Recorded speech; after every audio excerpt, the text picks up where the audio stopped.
Ebrena so ye ba bedi enkomo eye sɛdeɛ ye kano nie na ene no ye bedan ni kakra na fei mebie phone line semritie wabi na ye gye wadwen kire ye hoboa e de akɔ afefoforo ni mu sɛn na pɛsɛ sɛdeɛ kano nie ekono feedback ben na wode ma de ye atwam no so no uhunu ne sɛn ekoyie ana wadwen kire bi afabra esi Ohene ewo ha obagye atum nansa na wode ode ebeba no me so me wo kakra ya mebisa esi Ohene ansa na ya bie phone line no na ye mfa nipa bibre nti bomode ane wura mu ntem na ekyɛ wadwen emayen ewo dwumadie yi eho na esi Ohene Boaz efre no akra magin Sɛdeɛ kano nie facho bibia yeboko Adom ara kwa nyini nyina nso bi yara ebi ye na Abena ye bo yare ho ban ye nipadua na bebo ho ban se de be ya wunya yade no bo nipa no ho ban etia yare no ye mo yare ho ban ayu sa ne kano Sɛdeɛ ye kano nie na ate ye no sa na esi ansampo na ye bebie phone lines no eya na ye wo akan kasa bi a ye ka ene brofo no ya na ne nchemu no eden sa ye frɛ bibi mother ye sanso frɛ bibi manslaughter na sa mienu yi de kan ye ka meda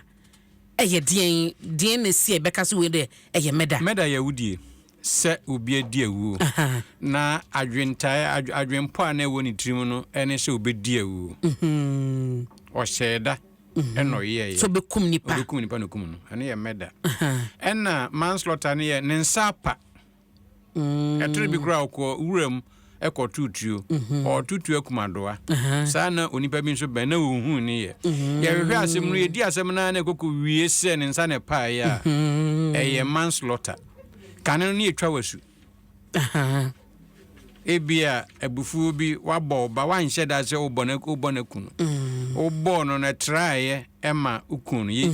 asem no ye diwe hun se enye adwempopa na otim na enye se ukunu no ye manslaughter okay se unsapa na enam so bi ewu ye manslaughter se wabɔ otim po se ubɔ bi ekunu utwo bi dade ekunu ututu abɔ bi ekunu eno ye meda anti ensunsuniye wom na ene na we no ye bekomu pa ye ne lawyer for be kasa esanse se eba ne se wabo otimu po se me ku asomasi ampampa wako no ehwehwemu ne ase ne etimi emme di se wo hyeda nti no emremu no na so twenko na se kra nko na enye wadwen no eno so nko onsa na apa ena de owuo ne baye eno so na so twenko aloya for be boyen na yesi ya na ye sanso ka we eye kasako na ebe yesi wo de boyen o se we fran ne ntuma ne tintimu kasako onze ntuma ne yefra ne tetetemu ena yedigu yachi ne abayegu ya betriso ntetetemu okay etiansa no bi befra ne tintimu na eniema nkoyi na eniema dane pa okay so yakasa obi efra ne ntoma ne tintimu a no kwasem ni kasakwa no nyina akoko wiese wafrim no so yakasakwa wawu wahwere ne nkwa waye nyamedia watwene ni ahweban se obi yare na yare no mu ye den pa ukosra no na sebe o kasa wo cheche ne yure o mani nkranhye ne ade nyina ona ne nani hwew na emom ohwe ban wall no dan no wall na nya sempa na jeze mre ne yaso empempi obi yare no ba be free mo a na wadan nani ahweban ampa nso obewu no na nani echire ban ana mpani hwe ya kan se wotwe nani ahweban sebe wawu na yakasa wakanchinagu ya de kro na so sa ya tiwiasi enchininti ana makohyishi nipa enchininti ne di mako enchine okay inti afi kokoba se enchine no wakagu wahwiagu ana jese ehu hia ne bio na onka ti asefo ho wakanchinagu na jese wawu nti no nyina kyerɛ de kro wakanchinagu watwene ni ahweban wafran ntuma ne tintimu ne nyina ye kasakoa you ene na we de memedi a medima esi no wanso wo adwenkyere bi uwasembisebe yebesi afefufuru ni mu no se na pese enema kɔ ye monitor ba kumienu miensa bi na fe kejua na nkasa Queensta kunu wa ye krado na wono aso ntena se na de eto aso no fa branches Adom Sports page 1 na 0302 216 561 0302 obia 0302 216 561 and 0302 216 562 kejua brane bia na so wa asembise bia wo de be ma AAC na karo okay yemfa judikan memo aten mejo so obapa me pacho dini ba bia frefi we ye wa danfo wa de nyina obibini ba ko pe amaka wa gbe oba na bibia wo ko de Adom ni nti bibia bokopa we bi ni Sɛdeɛ kano ni ovim no wo so papa nyamin kan ho ate amen thank you me da say na Sɛdeɛ kano ni adwenkyerɛ ben o yemfa ofoforo ayoa ma me fa ofoforo me mo achi o me do so oba hima me pacho dini ba bia frefi we ya o si Dr. Numa te ba committee okay Sɛdeɛ kano ni watie adrum pempen so ben wa adwenkyerɛ bi feedback ben na de man because if it's a what you mentioned to and also coffee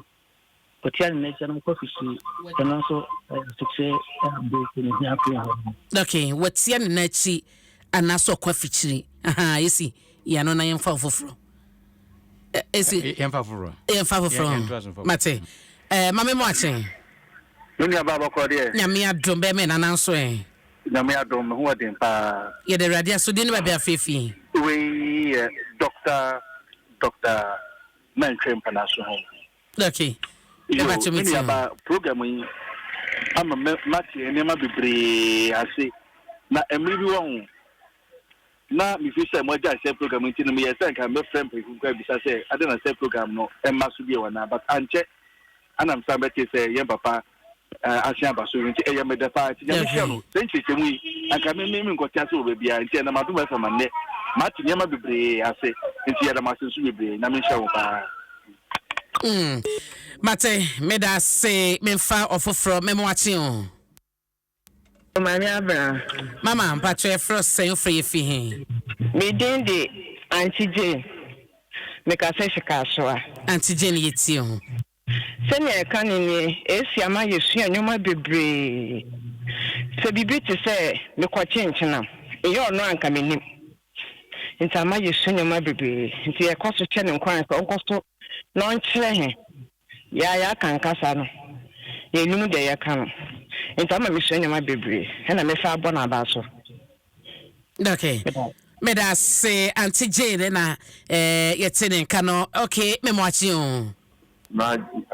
good morning kase machi